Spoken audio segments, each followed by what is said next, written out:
Bem, então, olá a todos. As empresas existem para gerar recursos e esses recursos têm os mais diversos fins, desde suportar os custos de funcionamento das empresas até preparar as empresas para imprevistos. E, ao saber disto, saber como gerir de uma forma eficiente e inteligente os recursos gerados na empresa é um dos principais desafios que os gestores têm hoje em dia. Para nos ajudar sobre esta temática, convidei o Tiago Costa, que é Private Financial Advisor no Bank Invest. Tiago, obrigado por teres aceito o meu convite. Vou começar por te pedir que nos digas quem és e o que fazes. Ok. Enio, obrigado pelo teu convite. Bom dia a todos os que nos acompanham neste direto e que terão a oportunidade de visualizar este vídeo mais adiante. Eu sou Private Financial Advisor no Bank Invest. O que é isso ou o que é um Private Financial Advisor? Basicamente eu sou um consultor de investimento, especialista em estratégias de investimento em mercados financeiros e poupança, direcionado para clientes particulares e também para empresas. E as empresas é precisamente aquilo que hoje me traz aqui e eu estou disposto a colaborar contigo, procurar responder às tuas questões e vamos nisso. Ok. Então, Tiago, a grande maioria das empresas utiliza os bancos apenas para movimentar dinheiro, ou seja, fazer pagamentos e ter os recebimentos, e também para a obtenção de recursos, os financiamentos. A banca só é útil para isto ou pode ser útil para outras coisas? Não, a banca é útil em muitas coisas mais. Obviamente que a percepção que os empresários têm da banca está muito centrada nesse conjunto de atividades que mencionaste. Ou seja, tradicionalmente, a banca, sobretudo a banca de retalho, são os bancos com uma postura mais comercial, que procuram abarcar todas as áreas e todos os segmentos de negócio que a banca tem. E essa banca de retalho, por norma, foca-se em proporcionar às empresas uma oferta muito assente em condições para que as empresas possam obter financiamento, para que possam ter contas para a gestão do dia-a-dia, para pagamentos de fornecedores, recebimento de clientes, etc. Ora, isto é o modelo que nós conhecemos mais tradicional da banca. Agora, existe um outro tipo de banca, que é a banca de investimento. O Banco Invest é um banco de investimento, que são bancos especializados em investimento e em mercados financeiros. E a vantagem que as empresas podem ter ao trabalhar com este tipo de bancos é encontrarem alguém que seja especialista na parte do investimento financeiro e que possam proporcionar à empresa condições mais vantajosas para que a empresa possa rentabilizar parte dos excedentes de tesouraria, sejam eles excedentes de tesouraria a médio e longo prazo ou excedentes de tesouraria sazonal, e para que possam converter esses excedentes em mais um ativo, em mais uma fonte de rendimento para a empresa. Portanto, e convém fazer esta distinção agora. Um não se sobrepõe ao outro. Eu até recomendo várias vezes, quer às empresas, quer também aos particulares, para que possam trabalhar no mínimo com dois bancos. Um banco de retalho, onde possam concentrar essas ditas operações dia-a-dia, as necessidades de financiamento, etc. Mas depois um segundo banco, seja um banco já mais especializado, neste caso em investimento, e que lhes possam proporcionar um tipo de acompanhamento diferente e mais direcionado especificamente para uma maximização dos recursos que as empresas ou até mesmo os particulares têm. E nesse aspecto a especialização é muito importante. A especialização é cada vez mais importante em todas as áreas. Se nós recuarmos um bocadinho no tempo, a primeira área que nós começamos a assistir, ou na qual começamos a assistir uma grande especialização, foi na área da medicina. Entretanto, isso começou a ser transversal a diversas áreas. Nós temos, por exemplo, a área da advocacia, onde já temos advogados especializados em direito fiscal, advogados especializados em direito de trabalho, etc. E no mundo dos investimentos, ou no mundo da banca, é exatamente a mesma coisa. Eu acho que nós temos que procurar, se nós temos necessidade de financiamento ou de obter crédito, nós devemos procurar um banco ou um conjunto de bancos que sejam especialistas nesse tipo de oferta. Agora, se nós temos necessidade de realizar um investimento, ou se temos essa pretensão, então vamos procurar quem é especialista nessa área. Porquê? Porque o mundo cada vez é mais complexo, a área dos investimentos cada vez é mais complexa, requer um acompanhamento muito grande, requer que tenhamos um conhecimento muito profundo de toda a oferta no que diz respeito à poupança e ao investimento, para que depois de identificarmos numa primeira fase quais os objetivos que levam a pessoa a estar disponível para realizar um investimento, possamos então direcionar para o veículo mais apropriado para o efeito. E muitas das vezes o desafio é esse. Até identificar a necessidade numa primeira fase. Ok. Mudando aqui um bocadinho de temática, certo. Mas ainda dentro deste mundo dos recursos, esta crise, ou a crise provocada pela pandemia do Covid-19, veio pôr a nu muitas empresas, e que no fundo as empresas não estão preparadas para os imprevistos.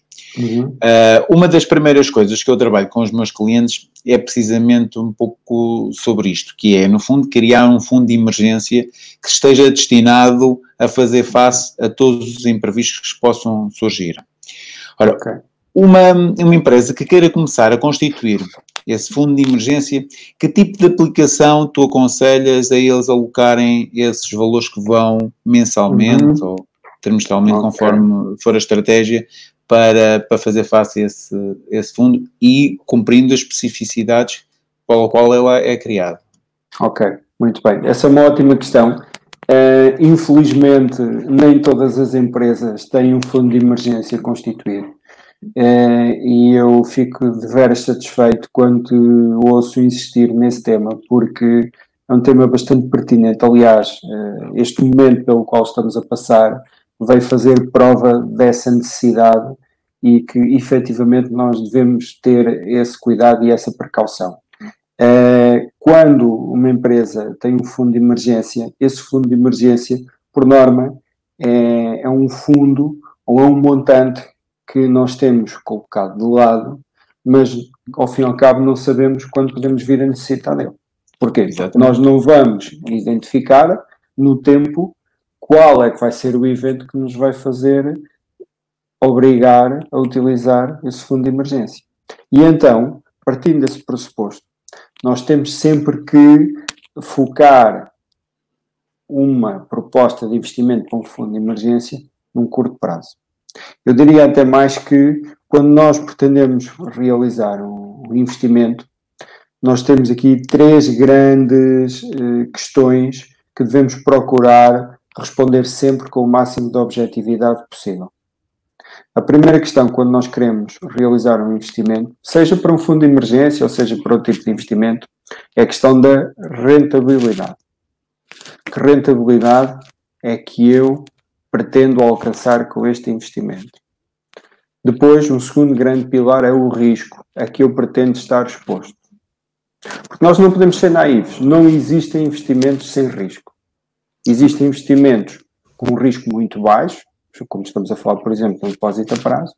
Existem investimentos com um risco muito elevado, se estivermos a falar, por exemplo, de derivados financeiros. Okay? Agora, há sempre um risco associado a qualquer investimento que fazemos. Até o facto da empresa, quando tem, por exemplo, o dinheiro em cofre guardado nas suas instalações, tem um risco. Exato. E então... Pode para um assalto e lá se vai. Exatamente.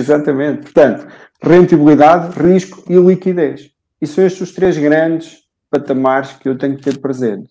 Ora que isto não tem necessariamente uma ordem, a ordem é definida pela prioridade do tipo de investimento que pretendemos fazer. E para um fundo de investimento, o vetor que salta no imediato é a questão da liquidez. E a liquidez é o quê? É a facilidade com que nós temos de converter o nosso investimento em liquidez, ou seja, em poder voltar a ter acesso a esse mesmo montante que colocamos no investimento. E quando falamos de um fundo de emergência, falamos sempre em algo que seja muito líquido. E pode ser, pura e simplesmente, uma conta de depósito à borda, pode ser, pura e simplesmente, um depósito a prazo. Agora, temos que ter presente uma outra grande questão, que é a questão de quê?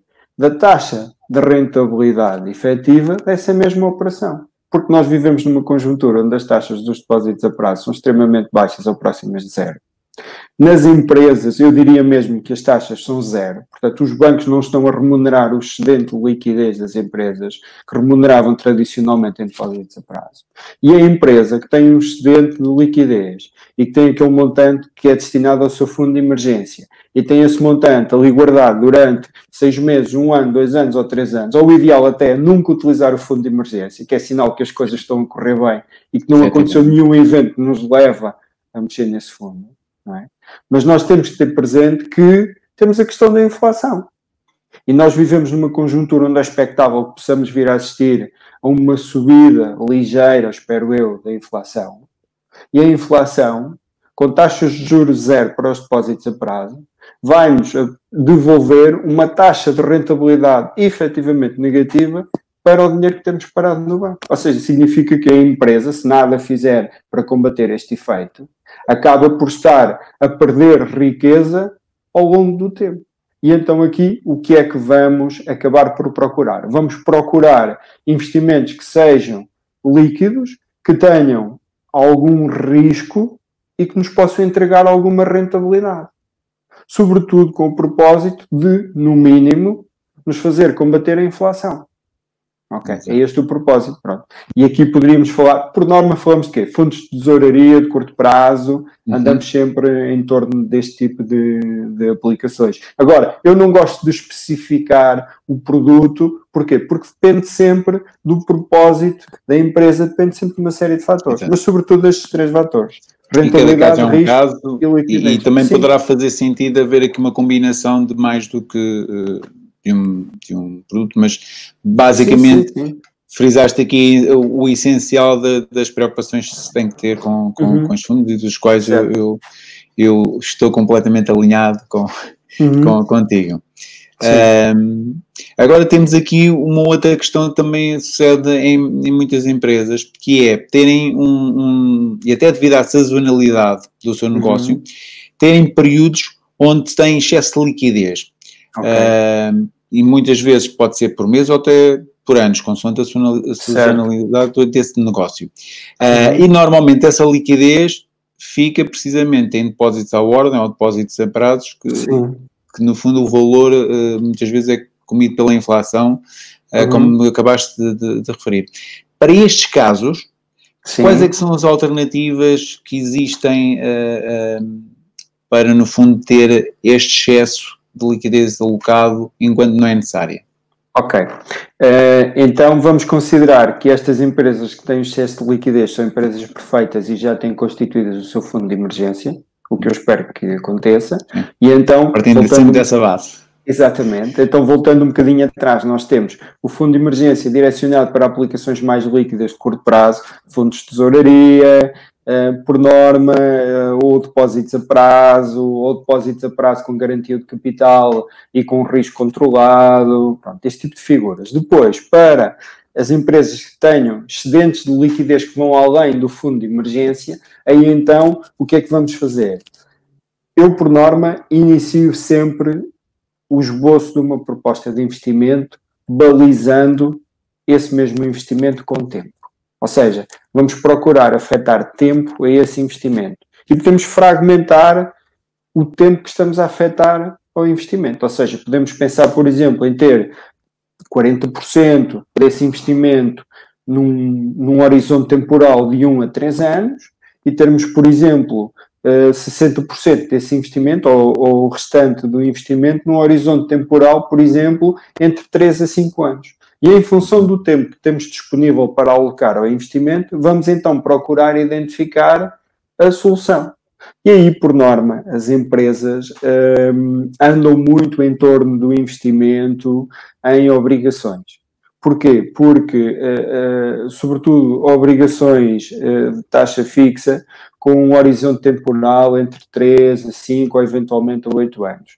As obrigações são títulos de dívida emitidas por Estados ou empresas, grandes empresas neste caso, e permitem ao investidor realizar um investimento onde já tem pré-definida todas as condições do investimento. Ou seja, o investidor já sabe quando é que vai maturar esse investimento, quando é que esse investimento vai terminar e tem também uma previsão dos cash flows futuros que esse investimento vai vai entregar. Obviamente que isso tem alguns riscos associados, como o risco de crédito, do emitente, o risco de liquidez e tudo mais, mas também temos de ter presente, temos que nos expor a algum risco para obter alguma rentabilidade. Mas, por norma, é este o tipo de trabalho que fazemos, ou seja, as empresas direcionam muito o excedente de liquidez para investimento em obrigações, ou então em fundos de investimento em obrigações. Pronto. Okay.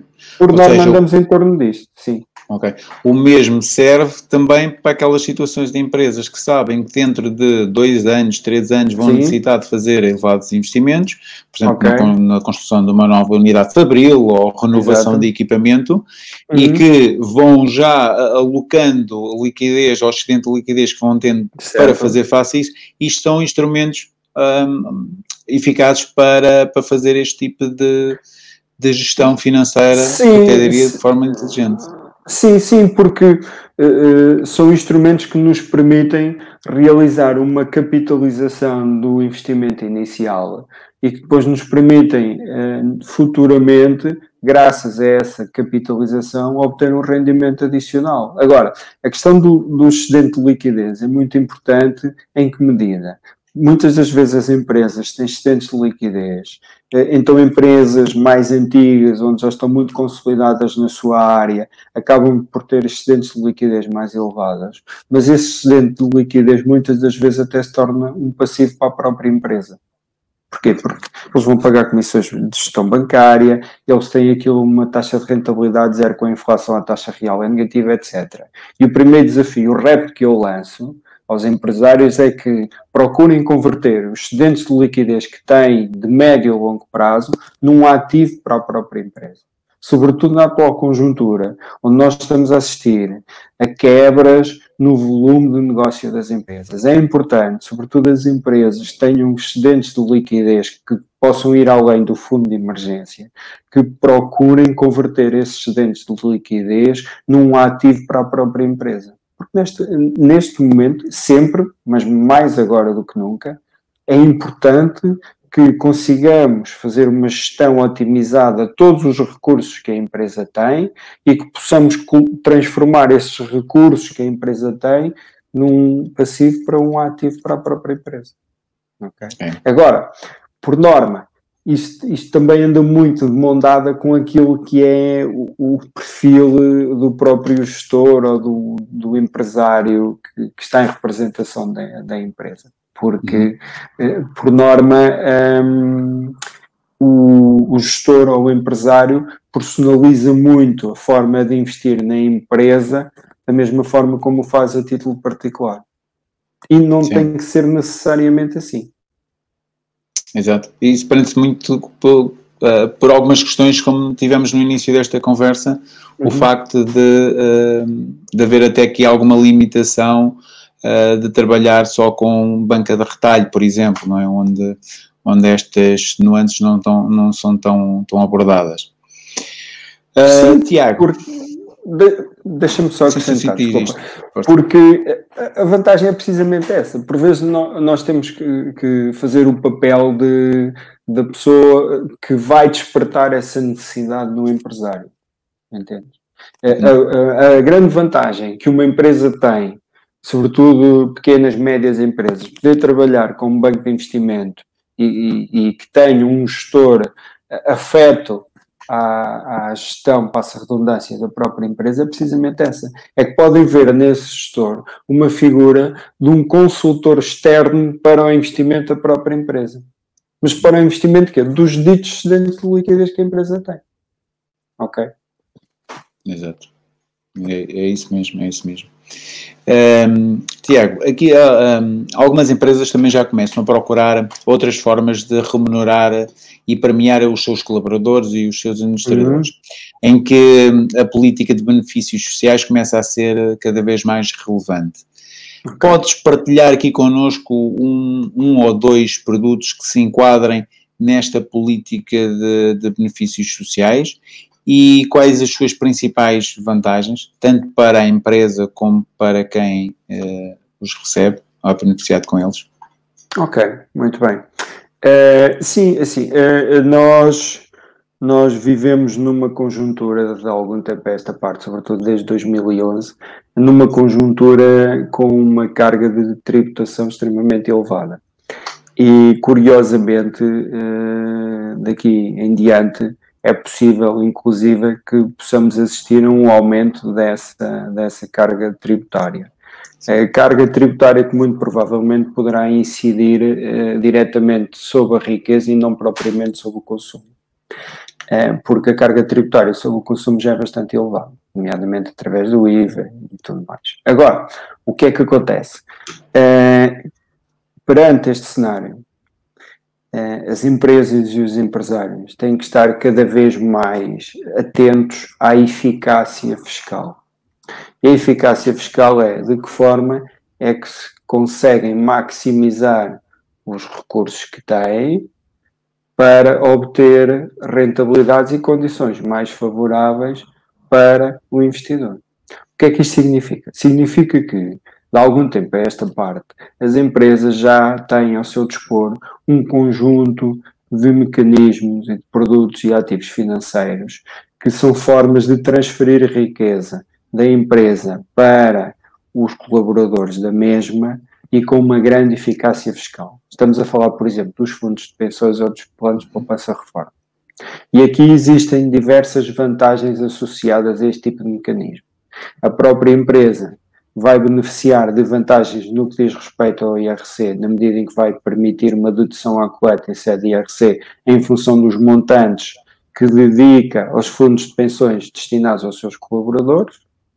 É também uma forma de aumentar a riqueza dos seus colaboradores, não sendo pela via tradicional, que é através do pagamento do salário, porque isso muitas das vezes também está associado, um aumento do salário, um aumento da carga tributária aplicada ao trabalhador. E muitas das vezes as empresas até podem adotar uma política de aumento da folha salarial, mas depois isso até se pode traduzir numa perda de rendimento líquido disponível para o trabalhador. Exatamente, receber menos. Exatamente, se a carga tributária aumentar.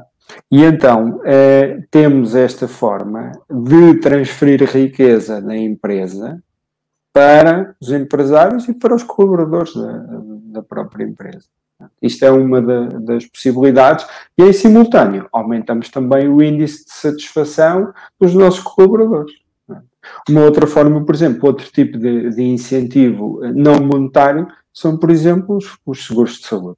É também uma forma de maximizar a eficácia fiscal, porque a empresa também vai beneficiar de alguns incentivos fiscais na medida em que contrata, por exemplo, planos de seguro de saúde para os seus colaboradores, e os colaboradores, por sua vez, também vão ter acesso a um plano de seguro de saúde que lhes vai permitir diminuir os gastos que têm com os cuidados de saúde. Isto nas PMEs. Nas grandes empresas, o que é que já assistimos? Já assistimos a outro cenário, e aqui falo mesmo das grandes empresas, sobretudo das empresas, por exemplo, cotadas em bolsa, onde há, por exemplo, a distribuição de lucros da própria empresa sob a forma de ações. Onde as empresas, por exemplo, chegam ao final do ano na Assembleia de Acionistas e distribuem ações pelos seus colaboradores. É também uma forma de premiar o incentivo. Agora, isto também é possível, por exemplo, nas SAs. Não é?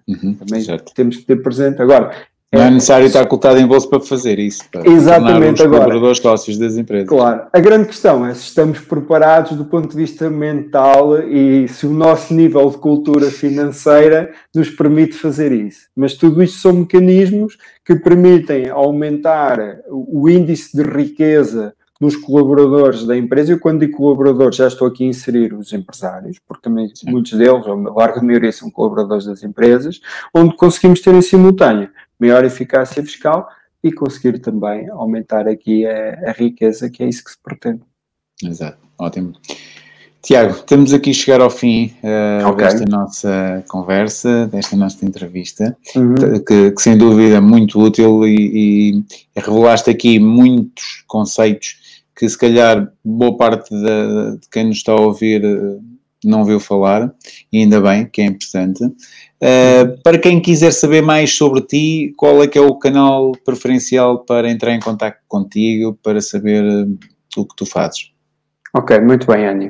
O canal preferencial para entrar em contacto comigo é o LinkedIn. Eu estou disponível na rede, os meus contactos são públicos na rede do LinkedIn e poderão chegar até mim dessa forma. Também me poderão contactar através do telefone ou do e-mail. Eu posso deixar o meu e-mail, é tiago.costa.pfa@bancoinvest.pt. Poderão contactar-me dessa forma e também poderão contactar-me dirigindo-se a ti por mensagem privada.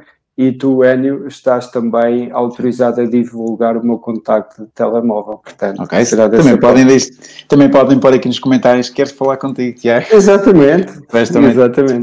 E depois também vou colocar na descrição do vídeo esses contactos. Sim. Agora, para finalizarmos, quero pedir-te que deixes aqui um conselho a todos os empresários que ainda não olharam para a gestão dos recursos gerados da empresa de uma forma mais ampla do que aquilo que é o tradicionalmente assistido. Ok. Que conselho é que tu podes deixar aqui que os possa ajudar? Ok. O maior conselho que eu posso deixar é: invistam tempo na gestão dos recursos da vossa empresa. Muitas das vezes os empresários estão muito focados no volume de vendas, em controlar os volumes de vendas, etc. E invistam tempo para aferir de que forma é que poderão transformar ativos poderão transformar passivos das vossas empresas em ativos. E os excedentes de liquidez são precisamente esses. Depois, também deixo um outro conselho, que passa pelo seguinte: sobretudo empresas que estejam muito dependentes de exportação e muito dependentes de determinadas matérias-primas. Pensem em realizar cobertura de risco. Pensem em realizar cobertura e gestão de risco para as taxas cambiais. Estão muito expostos ao dólar ou outra moeda. Temos também empresas no nosso tecido empresarial de Leiria, por exemplo, muito expostas a moedas da América Latina, que estão com grandes variações cambiais. Pensem em realizar proteções cambiais. Pensem também em realizar proteção e gestão de risco para matérias-primas. Nós assistimos, por exemplo, era impensável termos assistido à cotação do barril do crude negativa. Isso era uma coisa impensável. Então, academicamente, ainda mais. Agora, pensem nesta questão da gestão do risco, pensem em maximizar o recurso da vossa empresa, invistam tempo e procurem especialistas nessa mesma área. Porque é importante que vocês tenham o apoio de alguém especialista. Na mesma medida em que necessitam de um coach financeiro como o Ennio, também necessitarão de um especialista em crédito para vos apresentar as melhores propostas de financiamento, como também necessitarão de um especialista em poupança e investimento para vos apresentar uma proposta para rentabilizarem os excedentes de liquidez que têm nas empresas. É este o meu reto. Sem dúvida. Tiago, mais uma vez, obrigado pela tua disponibilidade. Para quem nos está a assistir, também obrigado por estar a assistir. Quem vai ver depois, também agradecemos. E até à próxima. Obrigado, até à próxima. Obrigado.